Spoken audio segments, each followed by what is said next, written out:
Wes Watson, he's beating this case. What's cracking, everybody? Welcome back to the channel. New video. Yesterday, a video dropped. The video was by Daddy Wells. Very good channel. If you're not subscribed, go on over there, subscribe to the channel. And it was basically a news breaking video.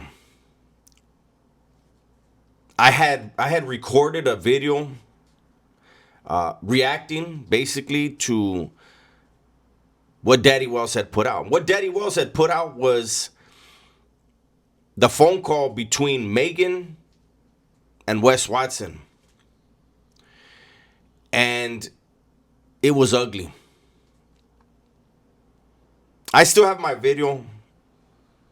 It's private. It will not be released. But I had a lot to say about what Wes was saying and how he was treating Megan, right? But then the video on Daddy Wells' channel was taken down. That's why mine's on private. That's why mine won't be released. And I believe that's why Wes Watson is going to beat this case. So for Daddy Wells to take down a video,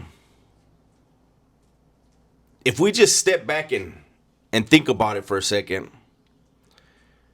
why would Daddy Wells take the video down? It was successful. It was getting a lot of views. Someone had to have reached out, right? This is my guess. This is where I'm going to go with it. Someone had to have reached out. Now, we know damn well that if someone from Wes Watson's camp reached out to Daddy Wells, nothing's coming down. It's staying right where it is. It's not going to be police. It's not going to be law enforcement that reached out. So,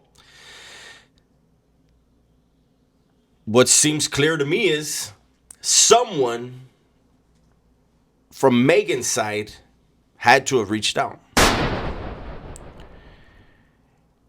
If you go back, I did a video reacting to what John Bravo's attorney, Dumb Down Law. Make sure you check out that channel.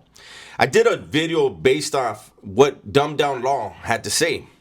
Again, he is a practicing attorney, and he said that if Megan was not to show up, if Megan did not cooperate with authorities, that in Florida, there's no case. Other people argue differently. I don't know if they're from Florida. But a video was released of Wes Watson, a FaceTime video or whatever you want to call it. And he was all smiles and giggles. He's not worried about doing time. This is a different look than we saw when he was in court in the case regarding the 7-foot monster, right? No, he's real confident in that phone call. If Megan, somebody in her, I don't know who it is. If Megan does not cooperate, Wes Watson beats the case. Wes Watson comes back home to his lonely, empty home, takes out a new lease on some new cars, a new lease on some new jewelry.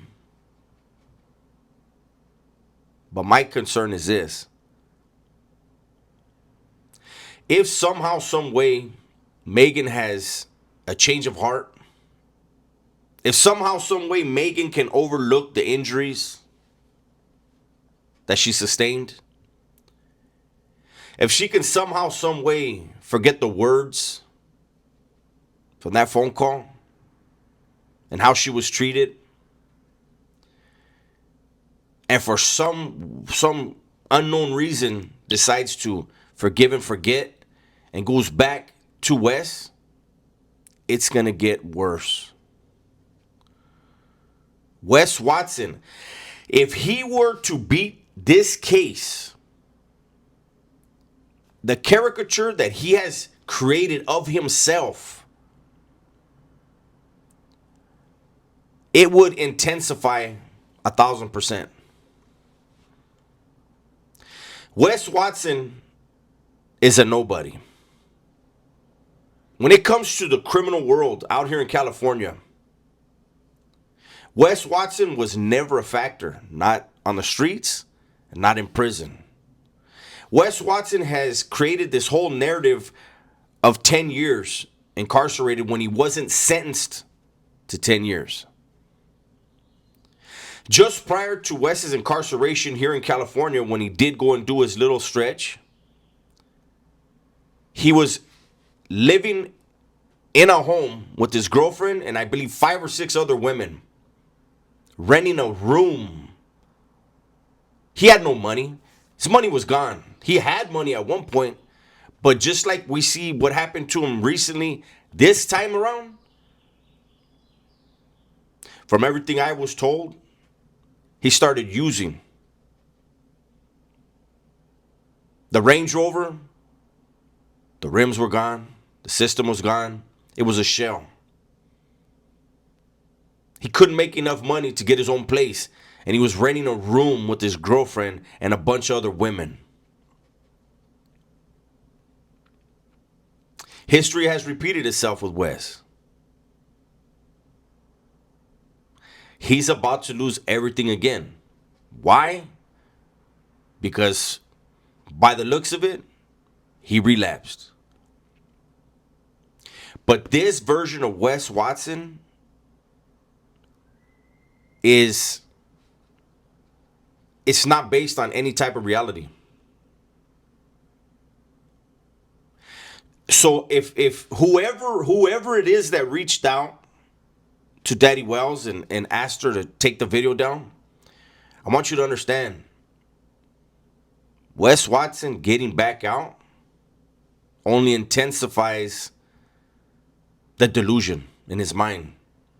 It will only make him think that he really is a kingpin. He really is untouchable. And he will go further down the rabbit hole of his weirdness. I feel like the video I did reacting to that phone call, I think it had a lot. I think it had some insight in there, you know, where the family, Megan herself, and other people could have really, it would have provoked some type of thinking, right? But once the original video came down, I just said, you know what, I'm not gonna push it. However, JD Delay did an excellent video. And so those of you that are curious about what Wes Watson had to say and how he talked to this woman that he supposedly loved and was going to be the last woman he would ever love, you can go to JD Delay's channel and you can see. And anybody that knows, if you're not subscribed, go over and subscribe to JD Delay. He pulls no punches in any type of video, but especially with Wes. Wes needs to sit down in that jail. He needs to be humbled by life. And if he had any type of intelligence, he would learn from that humbling. But I promise you, if Wes Watson gets out from this case, there's going to be another one. And it may be more serious because he's going to believe he's that guy. That's my video for today. Hopefully you guys enjoyed it. Everybody, please be safe, be smart, and tell the ones you love that you love them, man. I'm out of here.